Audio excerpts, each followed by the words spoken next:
A tale is spun. Heaven letter number 4990. July 24, 2014. Of what can you have been made but of my love? How else could you have been sculpted?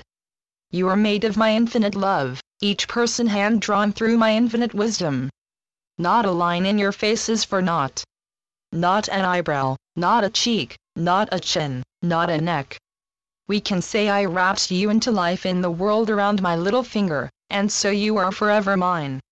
I created you of myself. Am I mine or am I yours? And what is the difference? We are one indefinable light in the universe and in heaven too. We are light.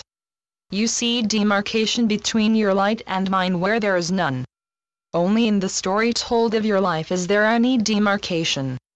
Otherwise, without this exchange, where could a story be? Without Earth, where could a baby be born and grow up and have his or her own life story? Life and story go together. Ultimately, the story is that there is no story, and, yet, a tale is spun and arranges itself in a multitude of ways. Without the multitude, where would a story lie? A story has to be about something, and so the world was created so that a story could be written and told and lived as though it were really happening. What makes a story real when it is not? A story comes from creation. Each story is the story of everyone.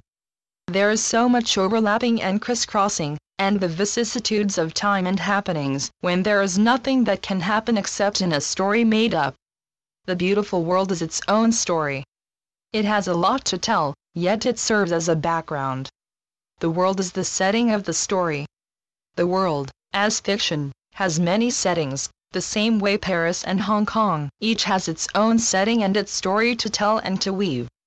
And each story, whatever its genre, is a love story. There is no other.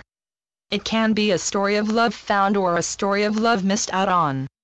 You may think a story can be a story of non-love, or unlove, yet even in the recesses of such a story, love lurks.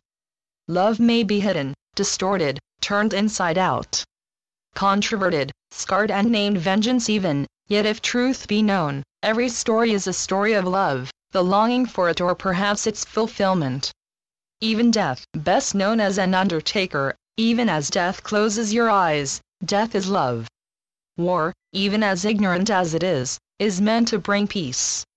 In the world, there is nowhere that a story is not, and so many variations of the one story of love. Out of the one come variations, and yet oneness is, and this is the truth. Oneness reigns supreme. All the stories are fiction. No matter how true seeming, they are all fiction. When you sleep, your dreams in sleep certainly seem real. They are valid while they are happening. You really are being chased in your dream, and you really can't open the door in your dream. Often the stories don't go to the end, and you are left up in the air. Ah, the mysteries of life in the world, and the mysteriousness of all the dreams that do not seem to have an end, and you will never know what happens in the supposed story. Yet the answer is the same. It never happened anyway. It was all only a dream, and you do wake from every dream. All the while the dream was happening, and so real seeming that you may scream or laugh and embrace and speak in your dream, all the while you are sitting in heaven mute, just sitting with me, rather sitting in the silence of oneness as my one self without a care in the world. Channeled by Gloria Wendroff. heavenletters.org